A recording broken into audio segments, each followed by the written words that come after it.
Hi friends, welcome to cooking channel Jyothi with kitchen. ಇವತ್ತು hotel ಸ್ಟೈಲಲ್ಲಿ dal fry ಯಾವ ಥರ ಮಾಡೋದು ಅಂತ ನೋಡೋಣ ಬನ್ನಿ. ಇಲ್ಲಿ ನಾನೊಂದು 100 ಗ್ರಾಮಷ್ಟು ಮಸೂರು ಬೇಳೆನ ತೊಗೊಂಡಿದ್ದೀನಿ. ಮಸೂರು ದಾಲ್ ಅಂತಾರಲ್ಲ ಅದನ್ನು ತೊಗೊಂಡಿದ್ದೀನಿ. ಒಂದು 100 ಗ್ರಾಮಷ್ಟು ಹೆಸರು ಬೇಳೆನ ತೊಗೊಂಡಿದ್ದೀನಿ. ಈ ಬೇಸಿಗೆಗಂತೂ ಒಳ್ಳೆ ತಂಪಾಗಿರುತ್ತೆ. ಈ ದಾಲ್ನ ಒಂದು ಸತಿ ಮಾಡ್ಕೊಂಡು ತಿಂದು ನೋಡಿ, ಪದೇ ಪದೇ ಅದೇ ಬೇಕು ಅನಿಸುತ್ತೆ. ನೀವು ಚಪಾತಿಗೆ, ಅನ್ನಕ್ಕೆ ಎಲ್ಲದಕ್ಕೂ ಸರ್ವ್ ಮಾಡ್ಕೋಬೋದು. ದೋಸೆಗೂ ತುಂಬ ಚೆನ್ನಾಗಿರುತ್ತೆ. ಇದನ್ನು ಒಂದು 3-4 ನೀರಲ್ಲಿ ಚೆನ್ನಾಗಿ ತೊಳ್ಕೊಂಡಿದ್ದೀನಿ. ತೊಳ್ಕೊಂಡು ಅದಕ್ಕೆ ಎಷ್ಟು ಬೇಕೋ ಅಷ್ಟು ನೀರನ್ನು ಹಾಕ್ಕೊಂಡು ಒಂದು ಸ್ವಲ್ಪ ಉಪ್ಪು ಹಾಕ್ತಿದ್ದೀನಿ. ಸ್ವಲ್ಪ ಅರಿಶಿನ ಪುಡಿನ ಹಾಕ್ಬಿಟ್ಟು ಅದು ಉಪ್ಪು ಬರಬಾರ್ದು ಅಂತ ಸ್ವಲ್ಪ ಎಣ್ಣೆ ಹಾಕ್ತಾಯಿದ್ದೀನಿ, ಇಲ್ಲಾಂದರೆ ಅದು ಕುಕ್ಕರು ಉಕ್ಕಿ ಬರುತ್ತೆ. ಲಿಡ್ನ ಕ್ಲೋಸ್ ಮಾಡಿ ಒಂದು 5 ವಿಷಲ್ನ ಕೂಗಿಸ್ಕೊಳ್ಳಿ. ಅದನ್ನು ಅಲ್ಲೇ ಮಸ್ಕೊಂಡ್ಬಿಡಬೇಕು. ಬೇಳೆ ಅಲ್ಲಿ ತನಕ ಬೇಯಿಸ್ಕೋಬೇಕು. ಅದು ಬೇಯ್ತಾ ಇರಲಿ. ಅಲ್ಲಿ ತನಕ ಈ ಕಡೆ ಬನ್ನಿ, ಮಸಾಲೆ ನೋಡ್ಕೊಳ್ಳೋಣ ಏನೇನು ಬೇಕು ಅಂತ. ಒಂದು 2 ಟೇಬಲ್ ಸ್ಪೂನಷ್ಟು ಕಸ್ತೂರಿ ಮೇಥಿನ ತೊಗೊಂಡಿದ್ದೀನಿ. ಮತ್ತು ಒಂದು ಅರ್ಧ ಟೀ ಸ್ಪೂನಷ್ಟು ಸೋಂಪನ್ನ ತೊಗೊಂಡಿದ್ದೀನಿ. ಸೋಂಪು ಮತ್ತು ಕಸ್ತೂರಿ ಮೇಥಿ ಹಾಕ್ಕೊಳ್ಳಿ, ತುಂಬ ಟೇಸ್ಟಾಗಿರುತ್ತೆ. ಒಂದು 5 ಲವಂಗನ ತೊಗೊಂಡಿದ್ದೀನಿ. ಒಂದು 3 ಚಕ್ಕೆ ಪೀಸ್ನ ತೊಗೊಂಡಿದ್ದೀನಿ. ಒಂದು ಸ್ವಲ್ಪ ಕಲ್ಲು ಹೂವು ತೊಗೊಂಡಿದ್ದೀನಿ.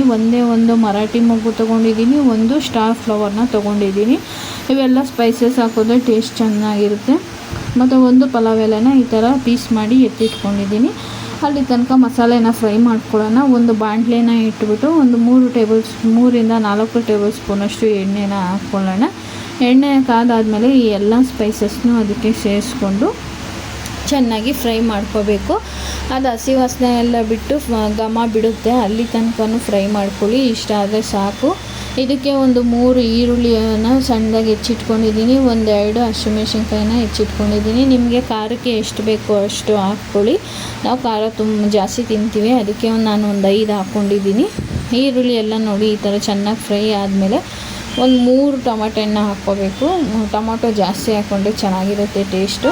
3 ಟೊಮೊಟೊನ ಈ ಥರ ಸಣ್ಣದಾಗಿ ಹೆಚ್ಚಿ ಹಾಕ್ಕೊತಾ ಇದ್ದೀನಿ. ಅದೆಲ್ಲ ಫ್ರೈ ಆಗ್ತಾ ಇರಲಿ. ಸ್ವಲ್ಪ ಉಪ್ಪು ಹಾಕಿದ್ದೀನಿ ಅದಕ್ಕೆ.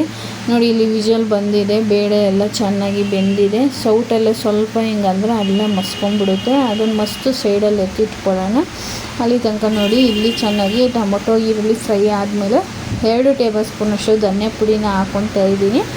ಅದಕ್ಕೇ ಒಂದು ಅರ್ಧ ಟೇಬಲ್ ಸ್ಪೂನಷ್ಟು ಗರಂ ಮಸಾಲ ಹಾಕ್ಕೊತಾ ಇದ್ದೀನಿ.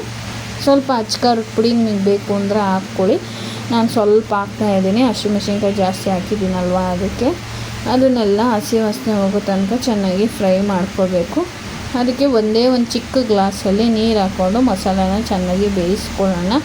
ನೋಡಿ, ಚೆನ್ನಾಗಿ ಬೇಯ್ತಾ ಇದೆ ಮಸಾಲೆ. ಇಷ್ಟು ಬೆಂದರೆ ಸಾಕು. ಇದನ್ನು ನಾವು ಬೇಳೆನ ಮಸ್ಕೊಂಡಿದ್ವಲ್ಲ ಅದಕ್ಕೆ ಸೇರಿಸ್ಕೊಂಡು ಮಿಕ್ಸ್ ಮಾಡ್ಕೊಳ್ಳೋಣ. ಮಿಕ್ಸ್ ಮಾಡಿಕೊಂಡ್ರೆ ತುಂಬ ಚೆನ್ನಾಗಿರುತ್ತೆ. ಒಂದು ಸತಿ ಮಾಡ್ಕೊಂಡು ತಿಂದು ನೋಡಿ ನೀವು, ಪದೇ ಪದೇ ಇದೇ ಬೇಕು ಅನಿಸುತ್ತೆ. ಇದು ಚಪಾತಿಗೆ ಮತ್ತು ದೋಸೆಗೆ ತುಂಬ ಚೆನ್ನಾಗಿರುತ್ತೆ ಕಾಂಬಿನೇಷನ್ನು. ಇಡ್ಲಿಗೂ ಮಾಡ್ಕೋಬೋದು. ನೋಡಿ, ಈ ಥರ ಕನ್ಸಿಸ್ಟೆನ್ಸಿನ ಮಾಡ್ಕೊಳ್ಳಿ. ಅನ್ನಕ್ಕೆ ಬೇಕು ಅಂದರೆ ಸ್ವಲ್ಪ ತೆಳ್ಳಗೆ ಮಾಡ್ಕೊಳ್ಳಿ. ನಾನು ಇದಕ್ಕೇನು ಪುದೀನ ಸೊಪ್ಪು ಮತ್ತು ಕೊತ್ತಂಬರಿ ಸೊಪ್ಪನ್ನ ಸೇರಿಸ್ತಾ ಇದ್ದೀನಿ. ನನ್ನ ವಿಡಿಯೋ ಇಷ್ಟ ಆದರೆ ಪ್ಲೀಸ್ ಸಬ್ಸ್ಕ್ರೈಬ್ ಮಾಡ್ಕೊಳ್ಳಿ, ಲೈಕ್ ಮಾಡಿ, ಶೇರ್ ಮಾಡಿ. Thanks to all.